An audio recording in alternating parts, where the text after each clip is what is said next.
আর কেমন আছেন সবাই? পিয়ালি লাইফস্টাইলের আরও একটি ব্লগে স্বাগত জানাই। ঘড়িতে 7:30 মতো বাজে আর এখন থেকে আজকের ব্লগটা স্টার্ট করছি। চিনি একটু আগেই ঘুম থেকে উঠেছে। ঘুম থেকে উঠে ব্রাশ কলগেট নিয়ে বসে গেছে ব্রাশ করার জন্য। কি করছো মাম্মা? বাবা মুখটা দেখি দেখি মুখটা। হু কোথায় হু হয়েছে? ব্রাশ করো ব্রাশ করো দেখি কেমন করে তুমি করতে পারো। কি হলো? কি করবো এটা? হু হয়ে গেছে। তুমি কি মুখ ধুবে না? তুমি মুখ ধুবে না, পুছ করবে শুধু শুধু পুছ। আগে দাঁতটা করো তারপরে মুখ ধুবে। না আগে করো না, আগে করো করো নাও নাও নাও ধরো ধরো। বাহ কি সুন্দর বসেছে গো আমার সোনাটা, কি সুন্দর বসেছে। আগে করো। ও বাবা এরম করে বসতে হয়? মা বসে এইখানে? মা এখানে বসে? আচ্ছা চলো চলো তাড়াতাড়ি করে মুখটা ধুয়ে নাও, দিয়ে আবার খাওয়া দাওয়া করতে হবে। তাড়াতাড়ি করো, তাড়াতাড়ি করে ধুয়ে নাও মুখটা, খাওয়া দাওয়া করতে হবে। ও পুছ করবে এরম করে? তুমি ব্রাশ করবে না? আর ব্রাশ করবে না? করে নাও, ঠিক আছে চলো। সকাল সকাল চিনি এখন খাওয়া দাওয়া সেরে নিয়েছে আর ওর মাসিমণি ঠাকুরের সমস্ত প্লেট কাশি বাসন সব ধুয়ে রেখেছিল আর এখন চিনি নিয়ে বসে গিয়েছে সেগুলো খেলা করার জন্য। আর ধুতে যেতে হবে না বাবা, বাবা না না না না, ওইখানে এখানে তুমি বসো। তো যে এখন পুজো করছে, আরতি করছে ঠাকুরের। এইভাবে আরতি করে? শাঁখ বাজি দাও।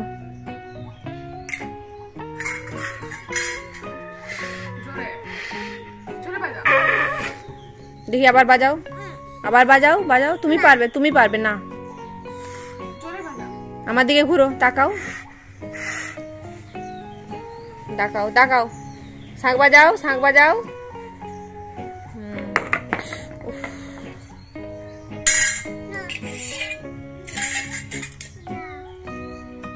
পূজা করো। ফুল তুলে নিয়ে এসেছে, পুজো করছিল, আমি সেটা আর ক্যাপচার করতে পারিনি।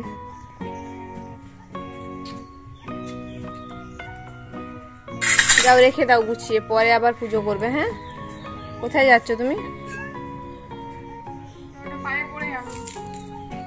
ও পুজো করছে। আর আপনাদেরকে একটা জিনিস দেখাই, আমাদের গাছে কত আম হয়েছে দেখুন।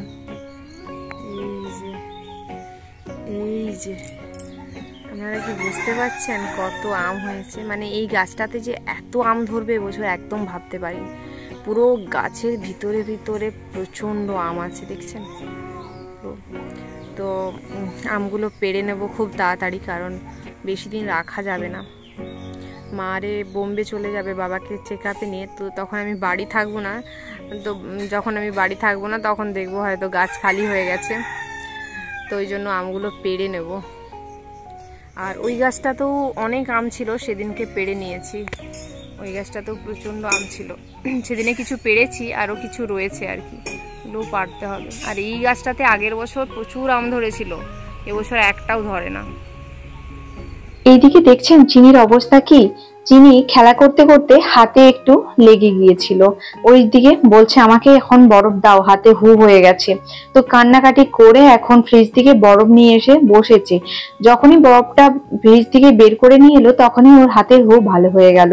আর এখন ওই বরফ নিয়ে গলায় লাগাচ্ছে, মুখে লাগাচ্ছে।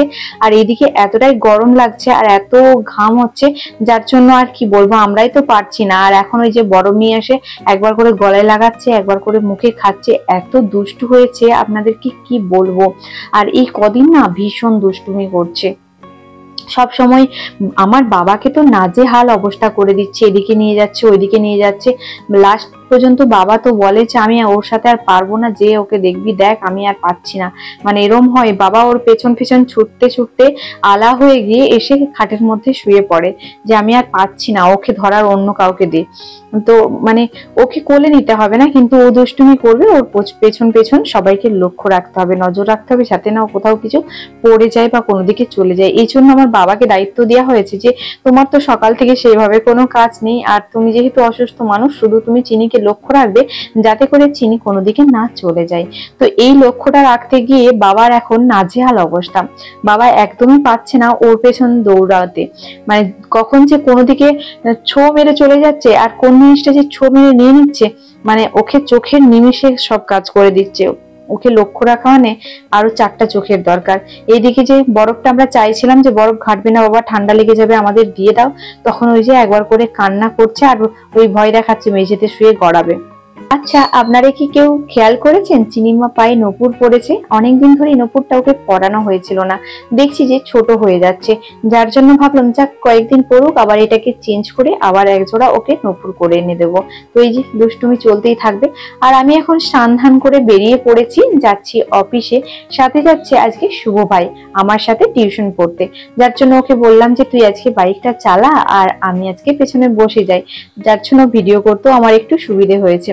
আর ওর সাথে যেদিনকে আমি যাচ্ছিলাম অনেকগুলো রিলস ভিডিও করেছিলাম বাইকে করে, তো আপনারা নিশ্চয়ই দেখেছেন আমার রিলস ভিডিও গুলো। তো ও যাচ্ছে টিউশন, আর ওর টিউশন পড়া হয়ে গেলে বাড়ি চলে এসেছিল আমার বাইকটা নিয়ে, আর আমি এসেছি এখন বাসে করে। আমাদের শালবনী থেকে 5টার সময় একটা বাস থাকে, ওই বাসটায় করেই আমি ফিরছি এখন বাড়ি। তো কোনো রকমে একটা বাসে সিট পেলাম, কারণ একদমই সিট ছিল না, একজন ভদ্রলোক আমাকে চিনে আমাকে সিটটা দিল, তো ওই একটুখানি বসতে পেয়েছি। তো বসে বসে এখন এসছি, চলুন বাড়ি যাই, বাড়ি গিয়ে আপনাদের সাথে আবারও কথা হবে। তো বাড়ি চলে এসেছি, এখন হচ্ছে সন্ধ্যেবেলা, এখানে মা রান্না বান্না করছিল। তো আজকে আমাদের বাড়িতে একজনকে খাওয়ানো হবে, মানে আইবুড়ো ভাত খাওয়ানো হবে, একজনের বিয়ে লেগেছে, তো তাকে আইবুড়ো ভাত খাওয়ানো হবে। তো মা এখানে আলু ভাজা আর পটল ভাজা ভাজা করছিল। আর আজকে না প্রচন্ড গরম, একটু কোনো বৃষ্টি হচ্ছে না, পুরো গুমোট হয়ে রয়েছে, চারিদিকে বৃষ্টি হচ্ছে কিন্তু আমাদের এই এলাকাটাতে না একদমই বৃষ্টি হচ্ছে না। তো ওই গরমে মা একটু রান্না বান্না করছিল, তো ভাবলাম যে আমি একটু আজকে রান্না বান্না করি, সেভাবে তো কিছুই করা হয় না। তো আলু ভাজা পটল ভাজাটা মা ভাজছিল, আর এদিকে হবে ঝিঙে আলু পোস্ত। তো আমি ভাবলাম যে রান্না বান্নাটা করবো, আর মা ওইদিকে বাবাকে খাওয়ানো, সন্ধে দেওয়া, অনেক কাজ রয়েছে। মাকে বললাম যে যাও তুমি কাজগুলো করো আর আমি এদিকে রান্না বান্নাটা একটু করি। তো ওই জন্য এদিকে আলু পটল ভাজাটা ভাজতে দিয়ে বাইরে গিয়ে দাঁড়াচ্ছিলাম, এতটা গরম না এখানে দাঁড়াতেই পারছিলাম না। তো তারপর আলু ভাজা পটল ভাজাটা করে নিয়ে পোস্তটাও করে নিয়েছি, আর এখন হচ্ছে ওই যে মাংসর জন্য মশলাটা কষছি। তো প্রতিদিনই তো মাংসর রান্নাটা আমি আপনাদের সাথে শেয়ার করি, রোজ দিন কি আর মাংস রান্নার রেসিপি শেয়ার করব, ওই জন্য আর মাংস রান্নার রেসিপিটা শেয়ার করলাম না। কম বেশি সবাই আপনারা মাংস রান্না করতে জানেন, হয়তো আমার থেকে আরো ভালো রেসিপি জানেন, যার জন্য আর রেসিপিটা শেয়ার করলাম না। তো আজকে হচ্ছে চিকেন আর কিছু ভাজাভুজি হয়েছে।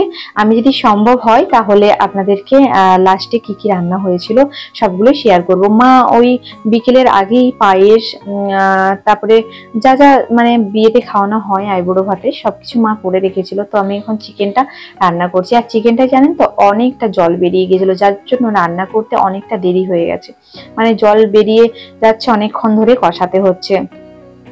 তো যাই হোক, আজকের ব্লগটা আপনাদের কেমন লাগলো অবশ্যই কিন্তু কমেন্ট করে জানাতে ভুলবেন না, ভালো লাগলে লাইক দিয়ে দিবেন। আর আমার নতুন বন্ধুরা অবশ্যই আমার চ্যানেলটিকে সাবস্ক্রাইব করে পাশে থাকবেন, সাথে কিন্তু বেল বাটনটি বাজিয়ে দিবেন যাতে করে ভিডিওর নোটিফিকেশন পেয়ে যান। এই তো আমাদের মাংস কষানো হয়ে গেছে, আর আমি আর শুভ আর আমার বোন 3জন মিলে বসে পড়েছি। আর এটা হচ্ছে রাত্রিবেলায় মা সবার জন্য ভাত রেডি করছিল। চলুন আজকের ভিডিওটা এখানেই শেষ করি।